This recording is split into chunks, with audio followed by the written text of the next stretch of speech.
গেমনৰ পানী এই গোটেই মানুহৰ ঘৰ জয়পুৰ মানুহৰ ঘৰ চৰ বৰবাদ ভাঙি गेमोनो पानी केनके उलाइছে চাওক। गुवाहाटी में जलापूर्ति पाइप फटने से खरगुली में अफरा तफरी मच गई।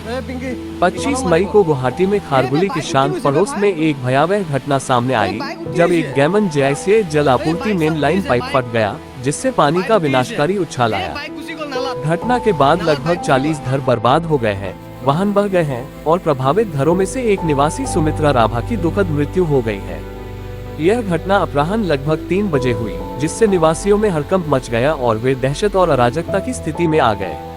लगभग 30 स्थायी चोटों के साथ 600 से अधिक व्यक्तियों ने सीधे बहते पानी के प्रकोप का अनुभव किया। घायलों को तुरंत बाहर निकाला गया और तत्काल चिकित्सा के लिए नजदीकी अस्पतालों में ले जाया गया।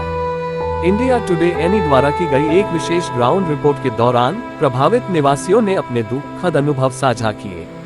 स्थानीय निवासी दीप्ति नाथ ने आपदा के शुरुआती पलों को याद करते हुए कहा, शुरुआत में हम स्थिति से पूरी तरह अनजान थे।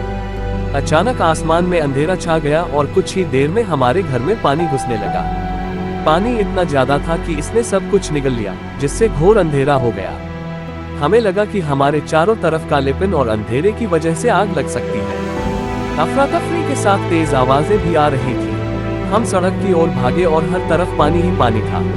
यह एक था अविश्वसनीय रूप से विचलित करने वाली स्थिति जहां कोई किसी और को नहीं देख सकता था और हालत गंभीर थी। हम बेहद तनाव में थे, अपने घर और सड़क के बीच आगे पीछे जा रहे थे, समझ नहीं आ रहा था कि क्या करें। दुर्भाग्य से इस दौरान एक पड़ोसी जिसे मैंने फोन किया भाभी, यह सोचकर कि वह सुरक्षित तैर सकती है, जब एक बड़ी दीवार गिर गई तो फंस गई। हालांकि अंततः उसे बचा लिया गया, लेकिन दुखद रूप से उसकी जान चली गई।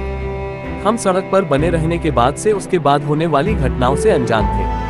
पानी का स्तर कमर तक बढ़ गया था जिससे किसी के लिए भी स्वतंत्र रूप से चलना असंभव हो गया था। तब तक कोई मदद या बचाव दल नहीं आया था और हम परित्यक्त महसूस कर रहे थे। घटना स्कूल समय के ठीक बाद दोपहर 3 बजे की है। यह पहली बार था जब हमने अपने जीवन में ऐसी आपदा का अनुभव किया था जिससे हम भय और अनिश्चितता से अभिभूत हो गए थे। कई घर तबाह हो गए और कई लोगों की जान चली गई। हमारे एक बच्चे को भी चोटें आई हैं। मेरी जानकारी के अनुसार 25 मई तक कोई भी सरकार या मंत्रालय का अधिकारी नहीं आया था और न ही किसी राहत प्रयास की घोषणा की गई थी।